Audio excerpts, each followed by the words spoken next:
Yehia Meller, bom dia, boa tarde, boa noite para quem não está vendo essa aula ao vivo, quem não está tendo o prazer de estar aqui com a gente. De antemão eu quero falar que foi muito legal a nossa aula com o Rabino, o formato que a gente fez, e vamos pensar já no próximo tema, tá? A gente vai disponibilizar mês que vem já 3 temas e vamos colocar na votação aí do que a gente escolher, né? Com maioria de votos. Enfim, nós estamos ainda na saga do livro de Josué. Eu sei que é um livro grande, e o Midrash ele traz muitas nuances, traz muitas coisas que a gente não conhecia detalhes, né? Que deixam a história fascinante. E a gente vai enriquecendo o nosso conhecimento, respondendo muitas perguntas, inclusive. Outra coisa que eu quero falar para vocês é que quem não está conseguindo assistir às aulas de Hassidut que a gente está passando, poxa, está perdendo demais, demais, demais, demais. Eu vou falar para vocês que eu já tinha lido aquele livro, a gente sempre, quando relê, a gente aprende coisas novas, mas esse livro que a gente está lendo, desse rabino, é o Jacob Rochet, se eu não me engano, um cara fantástico, um rabino de abençoada memória. Inclusive, o Rabino Dó fala muito bem dele. Tem alguns vídeos em inglês dele que são bem especiais. E a gente está tirando proveito. Então, para quem não está assistindo às aulas sobre a parte mística da Torá e o que a gente consegue de revelação nas nossas vidas, que esse é esse intuito da Hassidut, trazer a Kabbalah, a parte esotérica, para o nosso dia a dia. Isso é fantástico. Continuando, o livro de Yoshua ben Nun, o filho de Nun, o Josué da Bíblia. Lembram que houve na última aula a separação das tribos por regiões, eles separaram. E a tribo de Eudá recebeu uma parte na terra, aí a gente destacou quais eram. E interessante que aqui tem a promessa de Avraham, ou seja, vamos lá, 600 anos, por aí, 600, 700 anos antes, a promessa de Avraham ao rei Avimelech. É o que a gente ficou de comentar e de explicar. E assim traz o Midrash.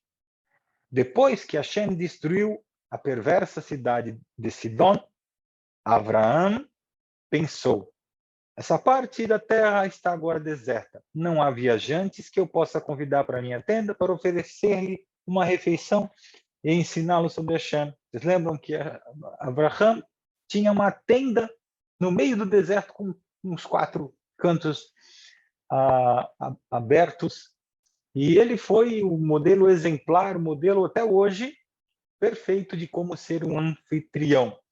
E a cidade de Sidom e Sodoma e Gomorra, foi exatamente destruída por esse contexto, por não aceitar e receber os seus hóspedes. Ou seja, na verdade, nem se cogitava, era pena capital que alguém fosse recebido por um dos habitantes. Enfim, tanto é que aconteceu com a mulher de Lot, que ela virou a estátua de sal. Enfim, tem todo esse contexto. Enfim, o que o Avraham pensou? E ele disse a Sara: vamos nos mudar para o sul. Avraham e Sara empacotaram seus pertences e mudaram sua tenda para Gerar, onde os Pelistim moravam. Logo depois, Avimelech, o rei dos Filistim, sequestrou Sara. Ele queria essa linda mulher para si, mas Hashem protegeu Sara e puniu o rei e sua casa, que foram todos atingidos por uma praga. Então, assim, interessante saber, o Midrash conta com detalhes aqui, que não só Avimelech foi atingido. Avimelech foi atingido em sua casa. todos os seus hóspedes, filhos, criados, todos foram atingidos por pragas. Enfim, como resultado, o rei Avimelech libertou Sara. Ele deu a Abraham muitos presentes valiosos para que Abraham não se zangasse com ele.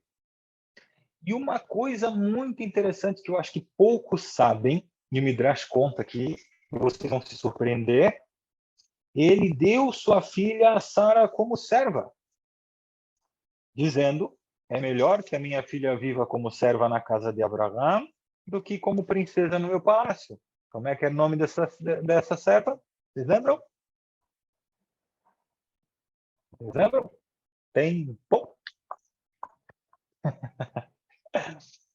Pessoal, por favor aí. Gente, por incrível que pareça, a Sara, a serva de... Exatamente, Lucas. A serva de Sara era Agar. Agar, que não era uma serva, ela era uma princesa. Então, um dos presentes que o Avimelech deu para se livrar de Abraão, você pega aqui, pega tudo que você quer, minha filha, e vai-te embora, porque vê que não dá para negociar com o teu Deus, ele deu a sua filha. Enfim,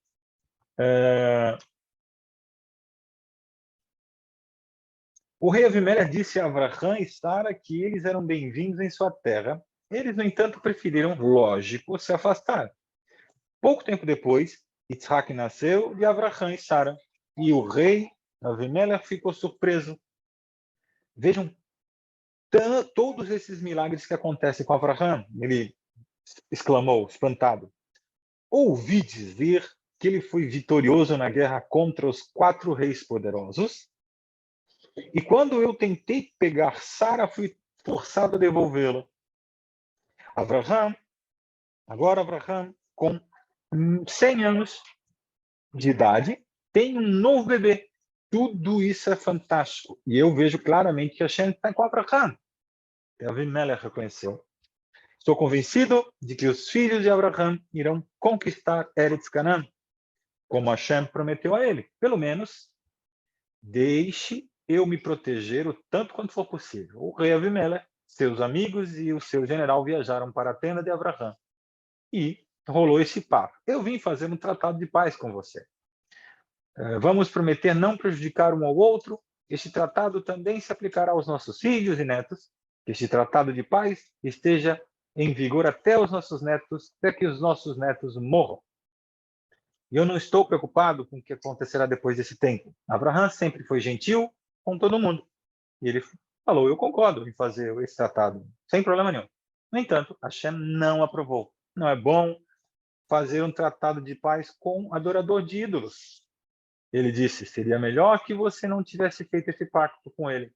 Você sofrerá com isso, Abraham. Os filhos e os netos de Avimelech viveram até uma idade extrema avançada. Quando Bnei Israel conquistaram Eretz Canaã, na época de Yehoshua, o neto de Avimelech vivia em Jerusalém.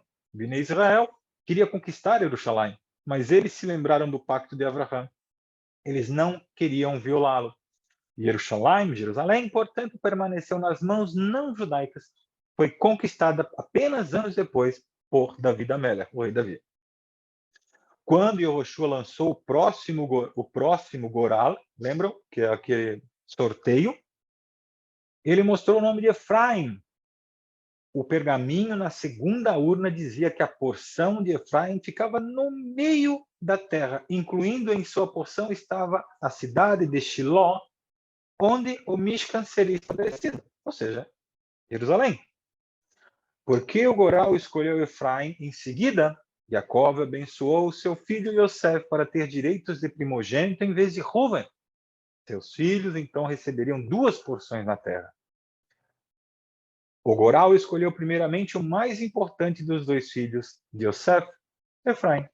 Os membros de Efraim não expulsaram todos os cananinhos de sua região ou os eliminaram. Talvez eles sentissem que não eram fortes o suficiente para fazer isso. Alguns cananim permaneceram na terra de Gezer e tornaram-se servos da Shevet Efraim, ou seja, da tribo de Efraim.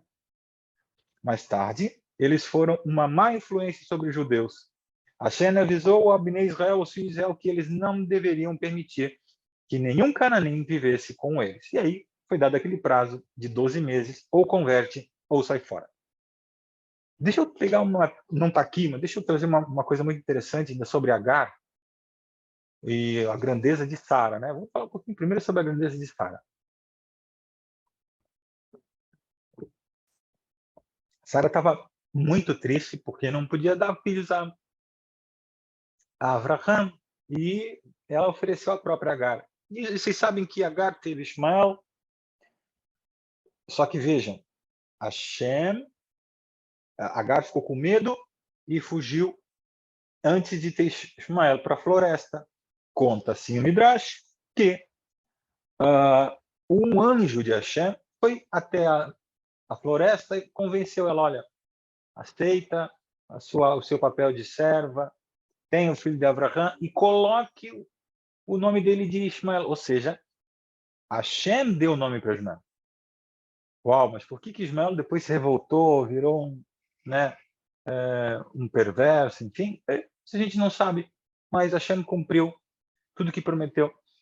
E, na verdade, ele foi além. Depois a gente sabe que o Ismael começou a trazer idolatria para dentro de casa, Sara ficou preocupada e expulsou mãe e filho de casa, e o Avraham falou, olha, a partir desse momento, o meu filho é Yitzhak.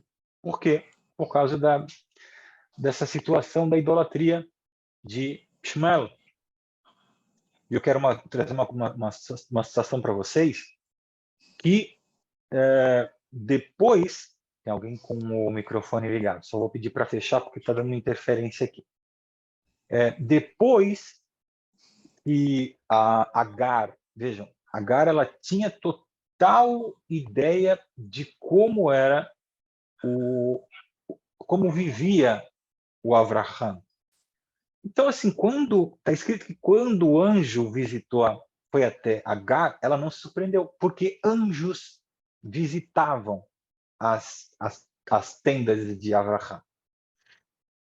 E Agar, ela foi expulsa, mesmo ela compactuando com Avraham no monoteísmo, sabendo que Hashem é um, Hashem é errado, enfim, ela sentiu depois falta do pai dela, de Avimelech, e voltou lá, e voltou inclusive a fazer idolatria para os ídolos.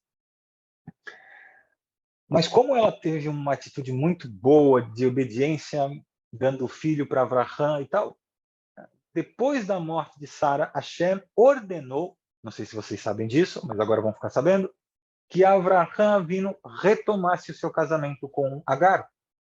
Então, Agar volta, só não lembro do nome que foi dado a ela, vou ficar devendo para vocês, não se chamava mais Agar, mas o nome dela está vinculado a Teshuvah, ou seja, ela faz um Teshuvah completo e volta a ser esposa depois do falecimento de Sara, e tem filhos com o Avraham. Sabem que depois o Avraham teve filhos depois da morte de Sara. Bom, ok? Só quis dar esse esclarecimento para vocês entenderem e trazer essas informações sobre Agar para não ficar, poxa, tem uma mulher que foi mãe de dos ismaelitas que hoje não se sabe muito bem quem são, porque os árabes se misturaram demais e aí misturaram com persas, enfim, teve uma mistura com o Esav também, Edom, e aí está meio complicado, mas Ismael sempre teve uma grande porção e uma grande nação. Enfim, a próxima tribo a ser escolhida pelo Goral era a metade da tribo de Menash, e a porção de Menash ficava ao norte de Efraim. Vocês lembram que a Shevet, metade da tribo de Shevet quis ficar ao lado do Jordão antes de entrar totalmente na terra de Israel. Então metade da tribo ficou lá, Hashem assim permitiu. Enquanto Yehoshua e os Nessim estavam dividindo a terra de Menash, 5 mulheres se aproximaram deles. Nós conhecemos as senhoras de antes. Olha só que coisa interessante. Elas eram Mahlah, Noá, Hogla, Milca e Tirsa, as 5 filhas de Zelofahad. Vocês lembram delas? elas haviam pedido a Moshe permissão para receber uma porção da terra em Israel, nas terras de Israel, já que elas não tinham irmãos e o pai dela tinha falecido. Vocês lembram esse caso na Torá? Eu não lembro qual é a porção da Parashá, mas elas fizeram esse pedido e Hashem permitiu que elas, uma coisa que não acontecesse, herdassem a porção na terra. E essa altura elas já estavam casadas com filhos e netos próprios. Cada uma tinha tomado o marido de sua própria tribo. E, no caso, a tribo de Menashe. Elas eram da tribo de Menashe. Elas chegaram em Eretz Israel junto com todas as outras mulheres da geração de Moshe. Todas as mulheres judias sobreviveram à jornada no deserto, enquanto todos os homens da geração morreram lá. Desejamos lembrá-lo, e assim falaram elas, da promessa de Moshe e Yehoshua. Disseram-lhe na frente do Kohen Gadol, ou seja, na frente de Elazar, e dos Nissim, dos juízes ali, dos sábios, Moshe prometeu que teríamos nossa própria porção nas terras de Israel, assim como os homens de nossa tribo. Nós amamos as terras de Israel carinhosamente e queremos nossa própria porção. Hashem disse a Yoshua que as filhas de Tzelofhad estavam certas. E Yoshua deu a cada uma o seu próprio lote de terra. Ou seja, Hashem não fica devendo nada. Nada. E a tribo de Menashe reclama, é lógico, estava demorando, né? E a gente sabe disso no livro de Josué, o que acontece. Os membros da tribo de Menashe vieram a Yehoshua para reclamar. Algumas pessoas da tribo de Efraim os acompanharam para apoiá-los. A terra que o Goral atribuiu a nós não é grande o suficiente. Os membros de Menashe disseram: Jacob abençoou o seu filho Yosef para que ele se tornasse frutífero como uma videira. Nós somos descendentes de Yosef e sua bênção mais que se tornou realidade. Veja, agora contamos com mais de 20.000 homens, além do que tínhamos nas terras, ou seja, Yetziat Mitzrayim, ou seja, nas terras do Egito.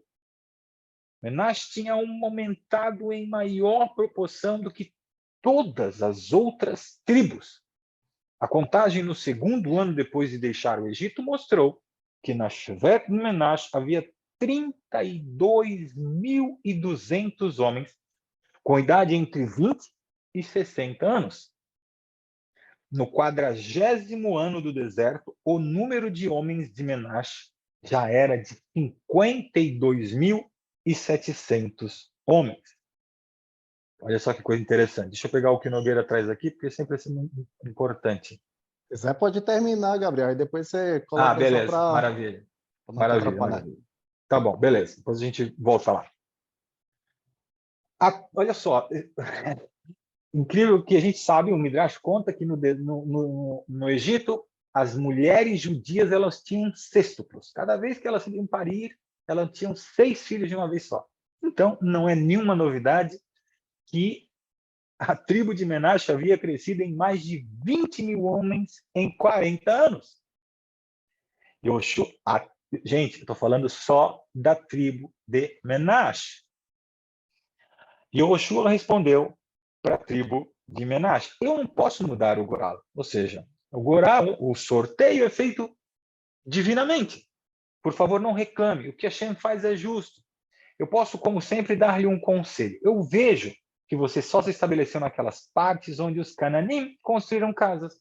Na verdade, você possui uma grande área de montanhas que não deve ser muito difícil para uma grande tribo com a sua derrubar árvores. Você poderá, então, se instalar em todas aquelas colinas.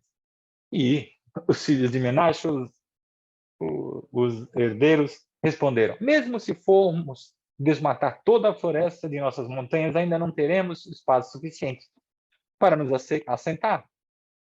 Nós sabemos o que você nos dirá a seguir. Ataquem os Perizim e os gigantes Refaim que vivem no vale ao lado dos bosques. Eles são das 7 nações e devem ser destruídos. Então, vocês terão mais espaço. Nossa resposta, Yoshua, é que não podemos expulsar esses não-judeus. eles são muito fortes e estão armados com bigas de ferro. E Yoshua respondeu, você não me disse antes que tem um grande número de homens? A força nos números. Depois de cortar as árvores na montanha, você estará em um lugar mais alto do que os Perizim e os gigantes Refaim. Aquele que é mais alto, geralmente, ganha sobre o inimigo do vale, mesmo que esse inimigo esteja equipado com bigas de ferro. Tome coragem e derrote esses não-judeus agora. Se você os deixar lá, você terá problemas piores depois. E os filhos de Menache, os seus irmãos da tribo de Efraim, ficaram sem conseguir dar uma resposta. Parecia que Yoshua estava certo. Hashem havia ordenado que eles matassem ou mandassem embora todos os não-judeus que viviam na terra. Certamente eles o ajudariam a superar os Perizim e os gigantes Refaim. E Yoshua acrescentou, a outra coisa que eu quero lhes dizer. No futuro não ande por aí anunciando publicamente que a sua Shevet, a sua tribo aumentou bastante. Você sabe que sempre há pessoas invejosas. Elas podem te dar uma ayen ara, ou seja, um mal olhado. O melhor é ficar quieto sobre a bênção de alguém. Dessa forma, você não desperta o ciúme nem o desejo das pessoas que lhe querem fazer o mal. Não. Obrigado, Yoshua, respondeu os membros da tribo de Efraim. Uma pessoa deve, de fato, evitar o ainará, ou seja, mal olhado, mas estamos bastante confiantes de que não seremos prejudicados, mesmo com alguém que nos olhe com um mal olhado. A tribo de Yosef recebeu uma bênção especial de Jacob que nenhum ainará prejudicará seus membros. O mal olhado pode ferir os outros. O Talmud nos diz que uma pessoa nunca deve olhar para o campo do vizinho quando ele estiver cheio de colheita madura. Ela poderia estar dando a ele um mal olhado, ou seja, induzindo a ele, sem o querer, ou seja, a intenção de ter um mal olhado. Da mesma forma, devemos evitar olhar para uma bela casa ou posse de alguém. Talvez em nossos corações sentiremos inveja e daremos a ele um mal olhado. Certamente não queremos prejudicar outro judeu, outro Benoa. Enfim, essa é a lição. Gente, deixa eu trazer aquela informação ali do Nogueira, porque na próxima aula a gente já começa a falar sobre o Mishkan. Então, vai ser um pouco mais demorada a aula, mas eu quero entrar com tudo em relação à construção do Mishkan em Shiló e as últimas 7 tribos que receberam as suas partes da terra, e a gente vai acabando esse livro fantástico que é de Yehoshua. Mas deixa eu pegar ali o ponto do chat que eu já achei interessante, eu meio que botei o olho, que diz o seguinte, provavelmente é o Midrash. A Torá relata que Abraham desposou uma mulher de nome Keturá, essa mesmo. Mas, na verdade, casará-se, enfim, novamente com Agar. Casara-se, né? Se Keturá era a mesma pessoa que Agar, por que a Torá atribui um nome diferente? Após ser deixado a casa de Abraham, Agar voltou à idolatria na casa de seu pai. Mais tarde, porém, fez plena sincera tchuvá, mudando completamente sua personalidade. Deus então deu-lhe um outro nome, Keturá. Este novo nome foi escolhido por indicar seus atos positivos. Ela segregou-se e absteve-se de relacionar com outros homens durante todos os anos em que esteve separada de Abraham. Keter, igual, isolou-se. Ou seja, Deus ordenou a Abraham que tomasse novamente Agar como esposa, porque sabia que ela merecia unir-se a Abraham. Obrigado, Nogueira Keturá. Gente, tanto nome, né? Que acho que deu para fazer um resumozinho simples aí. Deu. E assim, é tanto nome que depois, daqui a pouco, estou falando de Yocheved, confundo com a mãe de Moshe, e aí, enfim, então, eu gosto de ficar devendo, porque aí me incentiva a ir lá buscar. E isso isso eu li lá atrás, bem no começo, como eu comecei a estudar o Midrashim, enfim, mas é fantástico, né? Então, vocês veem que Hashem não deixa a desejar em nada. Ele paga tudo centavo por centavo. Ou seja, até agora a gente viu que cada Shevet, cada tribo recebeu a sua porção de acordo com o que ele tinha prometido. Na verdade, ele prometeu a Yaakov, e Yaakov, antes do seu falecimento, ele reúne todos os filhos e pré-designa quem seria responsável por qual parte das terras de Israel e onde seriam e a função que eles se tornariam. E realmente ele paga. Assim como ele pagou para Agar, e ela tornou-se de novo esposa de Avraham, assim como ele paga a Sara, e a Sara ele disse que seria mãe de uma nação, e realmente foi. Assim Hashem faz, inclusive, conosco. Nosso Shabat, o próximo Shabat, vai ser fantástico. Preparei um shiur maravilhoso, exatamente em cima desse tema. Então, deixa eu dar um stop aqui.